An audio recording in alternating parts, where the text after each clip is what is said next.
Lewis here again from Take Two Films. Today I'll be talking to you about different camera shots and how they are used in all crime films, and also what effect they create when using them alongside other conventions. The first shot is the close-up shot.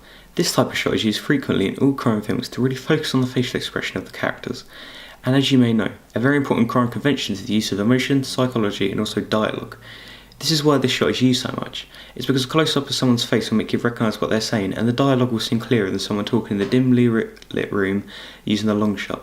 This shot doesn't influence sound, obviously, but it does, however, draw the viewer's attention to the facial features, which will help understand what the characters are saying very clearly.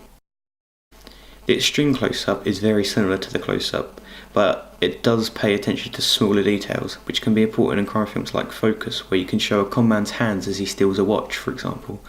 This shot is used a great deal in most crime films, and it can be classed as a conventional camera shot for all crime films to follow. The medium shot is a very conventional camera shot for crime films, as it captures a conversation with partners, either cops or criminals, talking a lot during a film. This is a great way to show the dialogue and the engagement between the two characters in a conversation, and provides the audience with a smooth view when used with the shot reverse shot, which I'll talk about shortly. The long shot is also another important shot for crime films. Like all of these camera shots, they can be used in any genre, but crime does use them frequently, so they're very conventional camera shots for the crime genre. For example, this shot can be used with on-screen visuals such as a sniper scope outline or a camera outline for the crime genre, as police stakeouts will often use these visuals to represent the distance between the antagonists and protagonists, and I think that this shot is very important for the crime genre, as it can also show, it can also establish a scene, and it also helps to showcase the setting, because close-ups and medium shots definitely do not show the whole scene, the whole setting. They only show the characters. A tracking shot is where the camera shoots an object or person that is moving and the camera moves in the same direction. This is a very conventional shot in most crime films, but it's gained legendary status after being used by Martin Scorsese, where the camera flows through a building, following different characters whilst narrative dialogue is being used or music. This is also called the legendary Martin Scorsese shot, and I will buy a Steadicam stabilizer to specifically use for my trailer as inspiration from the shot, and also it provides steady camera work with no shake, and also makes my trailer look that little bit better, and also can help me get more marks. Here is a quick look at the Martin Scorsese shot in The Wolf of Wall Street. And in that room, I was gonna fire off a bazooka in here, offering up our latest IPO. An IPO is an initial public offering. It's the first time a stock is offered for sale to the general population. Now, as the firm taking the company public, we set the initial sales price, then sold those shares right back to our friends. Look, I know you're not following what I'm saying anyway, right? That's okay, that doesn't matter. The real question is this: was all this legal? Absolutely fucking not. But we were making more money than we knew what to do with. This is where the camera stays still, but the lens moves from left to right, capturing a shot whilst the camera stays still. This is a great shot for capturing a wider room, and is very different to the tracking shot, as people often relate the two. This shot is very conventional, and you can explore with both the pan shot and the tracking shot, and use them alongside each other to capture more of a scene, and also to show more of the characters, as if there's, say, 10 characters lined up in a row, and you can only capture 5 at one time, you can smoothly pan across, and then see all the different characters at the same time. The high angle shot is used in all genres, and it can be used effectively when used in a crime film. For example, once the criminals have been caught, the police officers questioning them will either be standing up or sat down, shot using a low angle, whereas the criminals will be shot with a high angle, connoting that they're powerless and that their days of crime are over, and there is no way to possibly escape, unless it's the start of the film. This shot, as I mentioned, can show power, enforcement or social status. This will most frequently be used when shooting law enforcement workers in all crime films, and will rarely be used when showing the antagonists towards the final third of the film, as it's usually used when their criminal plots are foiled, as the police will like to be represented as powerful and also look like they have won, so the criminals will be shot with a high angle shot to show that they're powerless and that the film is about to come to an end. The bird's eye view shot is not a conventional shot used in crime films, but pops up every now and then. This shot can be used to show people on the ground, making them look small. It can be used to show a large number of people, and it can also be used to show criminals from a police helicopter, for example, as it can be used in very different experimental ways to showcase both the police and also the criminals. The worm's eye view, again, not a conventional camera shot for the crime genre, but could be used to show aerial objects from the ground.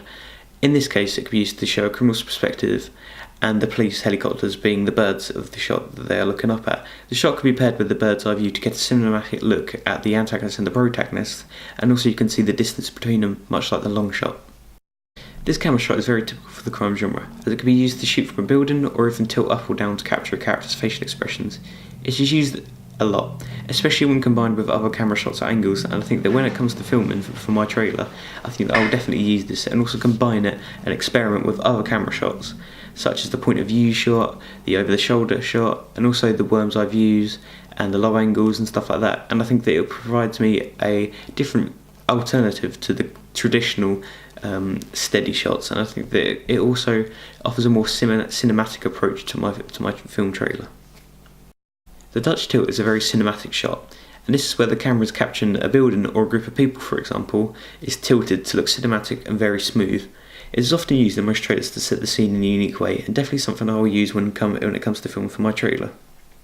It is also a very conventional shot, as more recently the film Inception has used it in a very different way, as the tilted approach to the trailer also makes it look very cinematic, and I think that is definitely something that I will strongly consider and I will more than likely use, because it looks professional, and it also gives the audience a different approach to most camera shots, as I can use the Dutch tilt alongside the tilt up/down, so it also looks very non-conventional as well, which is something that I also want to include. Is I want to make my film trailer a little bit different to more recent crime films and also the old crime films.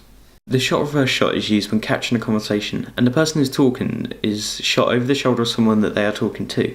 This shot will change between characters, and the shoulder that is either in focus or out of focus enhances the viewer's engagement in the conversation. It feels like you are involved in the conversation, and also provides a very cinematic approach to the camera shot, as using a typical close-up of both characters' faces doesn't really provide the connection that the shot reverse shot does when used in a typical crime film or trailer. Shooting from the point of view of a character adds a very personal effect, as you'll see in the film from a specific character's point of view. This is a very easy to use shot, and even offers a sense of realism to the crime genre, as most police officers use cameras mounted on their chests in real life. A brilliant shot for the most cinematic of viewing, and I think that it can also be used alongside other camera shots as well. So you can shoot someone and then you can also see someone else next to them, and you're going to a point of view shot. So I think that you can connect these shots with different typical camera shots, and I think that the point of view shot has become a very conventional camera shot in all genres and also crime. And you had Nicky Eyes. What's up, guy? And Mikey Francesi. That guy, yeah, I want to see him. And Jimmy Two Times, who got that nickname because he said everything twice, like... I'm gonna go get the papers, The zoom in and the zoom out shot has been used in all film genres, but especially crime, as I think that it can be definitely used alongside any other camera shot and can be used to zoom in on specific items that the filmmaker, myself, would like the audience to see, and that there would also, subtle hints can also be used alongside the zoom in and also the zoom out. I think it's a great way to show the bigger picture in terms of zooming out, and it's also a great way to show the finer details when zooming in. And in conclusion, I feel that this shot is perfect and it can be used alongside any other shot that I would like to. I can combine it with one or two other shots and angles, and I think that it will really help me for my final film trailer. I've been Lewis from Take Two Films. I hope you enjoyed that video about camera shots, and I'll see you in the next blog post.